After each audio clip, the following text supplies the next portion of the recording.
Na, hát mivel már a tegnapi videómban mondtam, hogy nincsen mikrofonom, ezért a telefonommal veszem fel a hangot, most is, majd utólag alávágom a videóhoz, és azt szeretném igazából nektek elmondani, hogy van egy videó, amit kitaláltam, hogy milyen videót kellene csinálni.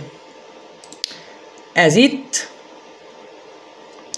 Na, gondoltam, akkor ez lesz a mai programom, hogy ezt megcsináljam, ezt találtam ki mára. Körülbelül dél óta csinálom, a videószerkesztő is szarakodott, na, üzenet, de nem is az a lényeg, nagy nehezen megcsináltam erre föl, ezt nézzétek meg itt. Hát ez most komolyan mondom, erre a legkevésbé számítottam, hogy ez copyrightos. Tehát ezt álmomban nem gondoltam volna. Úgyhogy erre használtam el most a hétvégémnek a felét, hogy igazából csináltam egy nagy semmit. Tehát komolyan mondom, szó szerint elhasználtam egy napot az életemből, meg a szabadidőmből. Hát komolyan mondom, erre én nem számítottam volna. Úgyhogy van egy ötletem, mit csinálok. Most ez, hát, de nem tudok most mit mondani. Méretet visszavesszük 100-ra.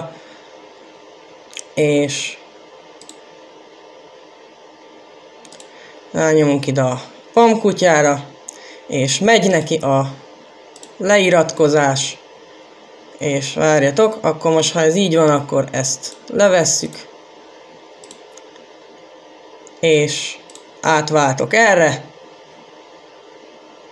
mert most ez, figyeljetek, ez rohadtul fölidegesített, most ezt álmomban nem gondoltam volna, hogy ez copyrightos. Hát, ilyet, tehát ez nem tud, valahogy nem tud eljutni az agyamig, hogy ez hogy a picsába lehetséges. Tehát nem értem, hogy én álmomban nem gondoltam volna, hogy ez lehetséges. Szóval erre használtam el a szombatomat, hogy csináltam egy nagy semmit. Hát gratulálok neked is, YouTube, nektek is 2 rohadék, csináljátok a rohadt paródiáitokat, engem nem érdekeltek most már. Remélem nem is hallok ezek felől soha többet. Úgyhogy ez ennyi. Csináltam egy nagy semmit máma, csak gondoltam megosztom veletek.